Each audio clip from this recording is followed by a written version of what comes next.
আসসালামু আলাইকুম। আশা করি আপনারা সবাই ভালো আছেন। শুক্রবার মার্কেট বন্ধ। আমি একটা বিষয়ে কথা বলতে চাচ্ছি, সেটা হচ্ছে মার্কেট কিভাবে ভালো হবে, মানে আগামী দিনে মার্কেট ভালো হবে কিভাবে। আমি যে আপনারা যে এটা দেখতেছেন, দরখাস্তটা, এটা হচ্ছে Bangladesh capital market investor association, মানে ক্ষুদ্র বিনিয়োগকারীদের সংগঠন, যেটা তারা তাদের পেজে ফেডে আসলে এটা দিয়েছে। এই চিঠিটা দেওয়া হয়েছে সমস্ত ব্রোকারেজ হাউস এবং মার্চেন্ট ব্যাংকের প্রতিনিধিদেরকে। আগামী 18 মে রবিবার শাপলা চত্বরে কফিন মিছিল ক্ষুদ্র বিনিয়োগকারীরা করবে। এটা ধারাবাহিকতা করতে পারে, কিন্তু এটাতে মার্কেটের সমাধান, এখন যে সমস্যাটা মার্কেটে, এই বিষয়টা সমাধান হবে না। এর জন্য অন্য বিকল্প ব্যবস্থা করতে হবে। যতক্ষণ পর্যন্ত মার্কেট ভালো করতে এই উদ্যোগগুলো না নেওয়া হবে, ততক্ষণ পর্যন্ত মার্কেট ভালো হবে না। এখন ইন্ডেক্স কি 1000-এ চলে আসবে না 2000-এ চলে আসবে, তার থেকে বড় বিষয় হচ্ছে মার্কেটটা ভালো হবে কখন। মার্কেট তখনই ভালো হবে যখন মার্কেট মেকার যারা, এই যে এখানে আপনারা দেখতেছেন এই এটা ক্ষুদ্র বিনিয়োগকারী সংগঠন, এর আগেও তারা আবেদন করছিল তাদের কাছে মার্চেন্ট ব্যাংক এবং ব্রোকারেজ হাউসগুলোকে গত কয়দিন আগে আন্দোলন আসার জন্য তারা আসে নাই, তো এখনও আসবে না। এটা আমি বলতে পারি যে রবিবারের এই আন্দোলনও মার্চেন্ট ব্যাংক এবং ব্রোকারেজ হাউসের প্রতিনিধিরা আসবে না। কেন আসবে না? এরা হচ্ছে মার্কেট মেকার, মার্কেটের মূল কারিগর এরাই। মার্কেটকে এরাই টেনে তোলে, মার্কেটকে কিন্তু কমিশন টেনে তোলে না। যতক্ষণ পর্যন্ত বাংলাদেশ সরকার থেকে অথবা সিকিউরিটি এক্সচেঞ্জ কমিশন থেকে, সিকিউরিটি এক্সচেঞ্জ কমিশনই মানে বাংলাদেশ সরকারের একটা অংশ পুঁজিবাজারের জন্য, বড় মার্কেট প্লেয়ার যারা, আমি নামে বলি, আহমেদ রশিদ লালি, মিনহাজ মান্নান ইমন, আরও যারা যারা আছে, অন্যান্য যারা আছে, এরকম আমি যাদেরকে যতটুকু চিনি, এর বাহির আরও বিভিন্ন ব্রোকারেজ হাউসের মালিকরা আছে, এমডিরা আছে, সিএফওরা আছে, তাদের সাথে বৈঠক করে সঠিক একটা সমাধানে না আসবে ততক্ষণ পর্যন্ত মার্কেট ভালো হবে না। আগামীকাল যদি তাদেরকে বৈঠকে ডাকে এবং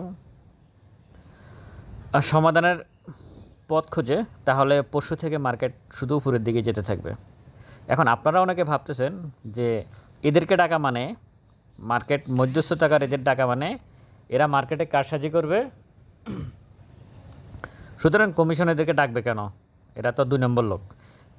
মার্কেট মেকার সারা পৃথিবীর পুঁজিবাজার আছে, তাহলে আপনি শেয়ার ব্যবসা করবেন কীভাবে? মানে আপনি তাহলে শেয়ারগুলোতে প্রাইস আপ হবে, এগুলোকে আকাশ থেকে ফেরেস্তারা এসে প্রাইসগুলোকে আপ করবে? এত ফেরেস্তারা এখান থেকে প্রাইসগুলো আপ করবে না।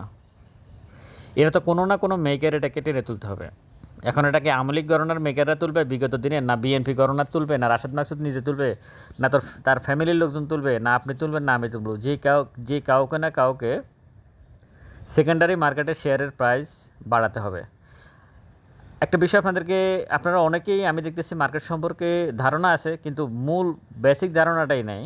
সেকেন্ডারি মার্কেটের প্রতিটা শেয়ারের দাম যে প্রতিদিন আপনারা দেখেন 10 পয়সা বাড়তেছে, 10 পয়সা কমতেছে, এটা কি আকাশ থেকে কেউ এসে বাড়াচ্ছে না কমাচ্ছে? এরা মার্কেট মেকাররাই বাড়াচ্ছে। এখন তাদেরকে আপনি সাইডলাইনে রেখে, একটা সাইডে রেখে আপনি সংস্কার করতেছেন। এই যে প্রধান উপদেষ্টার বাসভবনে পুঁজিবাজারের উন্নয়ন এবং শক্তিশালীকরণের জন্য বৈঠক হয়েছে, সেখানে সরকারের লোকজন ছিল, অর্থ মন্ত্রণালয় ছিল, সিকিউরিটি এক্সচেঞ্জ কমিশন ছিল, প্রধান উপদেষ্টা নিজে ছিল, এরাই ছিল মার্কেট প্লেয়ার যারা, মার্কেট মেকার যারা, বা মার্কেটের সাথে মধ্যস্থতাকারী যারা, তাদের কাউকে ডাকা হয় না। তো মার্কেট উন্নয়ন হবে কীভাবে? মার্কেট শক্তিশালী হবে কীভাবে? যারা পুঁজিবাজারে ব্যবসা করে, বড় বড় মার্কেট প্লেয়ার, তারা যদি পুঁজিবাজার থেকে চলে যায়, তারা অন্য ব্যবসা করবে, সমস্যা কী? এখন তো অন্যান্য বিল বন্ড এগুলাই, বা ট্রেজারি বন্ড যেগুলো আছে, সঞ্চয়পত্র 11-12% আপনাকে সুদ দিচ্ছে, অসুবিধা কি? তারা নিয়ে ওইখানে রাখবে, তারা অন্য ব্যবসা করবে, তারা স্বর্ণের ব্যবসা করবে, গরুর ব্যবসা করবে, যে কোরবানের ঈদে আসছে তারা গরুর ব্যবসা করবে, সমস্যা কী? পুঁজিবাজারে তারা ইনভেস্ট করবে না, এভাবে পড়ে থাকবে। তাহলে রাশেদ মাকসুদ কীভাবে মার্কেটকে ভালো করবে? এখন আপনি যদি মনে করেন যে আমি ওদেরকে ডাকা মানে ইগো প্রবলেম হয়ে গেছে, বুঝছেন বিষয়টা? আপনারা বুঝতে পারতেছেন, ইগো প্রবলেম হয়ে গেছে। কমিশন এখন এদেরকে ডাকবে না, আর তারাও মার্কেটে ফালাচ্ছে। সহজ কথা, মার্কেট মেকার থাকতেই হবে, সেটা পৃথিবীর সব মার্কেটে আছে। আপনি আমেরিকার মার্কেট বলেন, আর ভারতের মার্কেট বলেন, পাকিস্তানে যাই বলেন না কেন, সব মার্কেটে মার্কেট প্লেয়াররা আছে, কমিশনের কাজ হচ্ছে তারা 2 নম্বরই করে কিনা, এলোমেলো করে কিনা, কোনো শেয়ারের 10 টাকা শেয়ারকে তারা 300 টাকা নেয় কিনা, এটা দেখা। কমিশনের কাজ এটা না প্রতিদিন প্রাইস বাড়তেছে কেন কমতেছে কেন এটা প্রতিদিন দেখা না। প্রয়োজনে কোনো স্টকের দাম যদি বাড়ে সাথে সাথে ডেকে এনে সাবধান করে দিতে পারে যে স্টকের দাম বাড়লে আমরা কিন্তু তদন্ততে যাব। আগে ইন্টারনালি এই কমিশন কেন জানি মিডিয়ার মানে প্রচার করতে বেশি পছন্দ করে। নর্মাল কোনো নিউজ হলে সেটা মিডিয়াতে নিয়ে আসে, যে তারা তারা অনেক স্বচ্ছ, এটা বোঝানোর চেষ্টা করতেছে এই বিষয়টা। তারা কতটুকু স্বচ্ছ যে মার্কেট থেকে 50,000 কোটি টাকার উপরে মার্কেটের মূলধন কমে গেছে। তো এর থেকে দুঃখজনক কিছু হতে পারে না। সহজ কথা, কমিশনের প্রতি আবেদন থাকবে এবং আপনারা যারা আসলে বুঝতে পারতেছেন না বিষয়টা, মানে মার্কেট কখন বাড়বে, একেবারে পরিষ্কার কথা, পরিচ্ছন্ন কথা, প্রধান উপদেষ্টা নিজেও মার্কেট বাড়াইতে পারবে না যতক্ষণ পর্যন্ত না মার্কেট মেকার, আমরা গেমলার বলে যা বলি, মানে যারা গেমলারে হোক বা মার্কেট মেকার হোক, গেমলার আর মার্কেট মেকার এক জিনিস না। গেমলার হচ্ছে ফরচুন সুজের দাম 10 টাকা শেয়ারকে 300 টাকা নেওয়া, সিপালের শেয়ারকে 10 টাকা থেকে 300 টাকা নেওয়া, এটা হচ্ছে গেমলারের কাজ।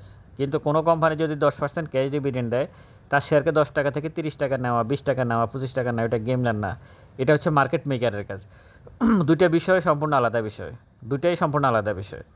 এখন আপনারা কোনটা গেমলিং, কোনটা কী বলে মার্কেট মেকারের কাজ, এটা যদি কমিশন না বুঝে, আমার মনে হয় না এই কমিশন বুঝতে পারতেছে। এই কমিশনের কাজে হচ্ছে যে মার্কেট পড়তেছে মানে মার্কেট স্বচ্ছ আছে, এটা কোনো যুক্তিসঙ্গত কথা হতে পারে না।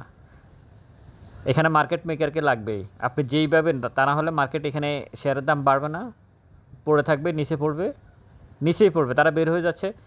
শেয়ারের প্রাইসগুলো কেন কমতেছে এখন?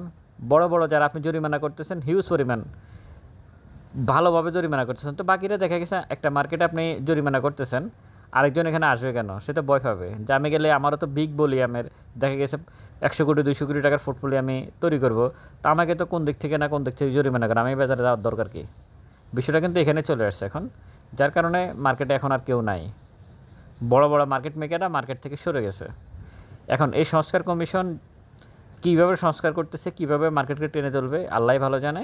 কিন্তু সাধারণ সেন্সে, সাধারণ বক্তব্য অনুযায়ী একেবারে নর্মাল বিষয়, সেটা হচ্ছে মার্কেট মেকারদের সাথে যতক্ষণ পর্যন্ত কমিশন বসবে না, তাদেরকে আস্থায় নিয়ে আসতে পারবে না, যতক্ষণ পর্যন্ত তাদেরকে বুঝাতে পারবে না যে ঠিক আছে তোমরা প্লে করো কিন্তু কারসাজি করবো না, যতক্ষণ পর্যন্ত এই জায়গায় না নিয়ে আসবে ততক্ষণ পর্যন্ত মার্কেট এইভাবে ধুকে মরবে। এর সাথে সাথে ক্ষুদ্র বিনিয়োগকারীরাও ধুকে মরবে।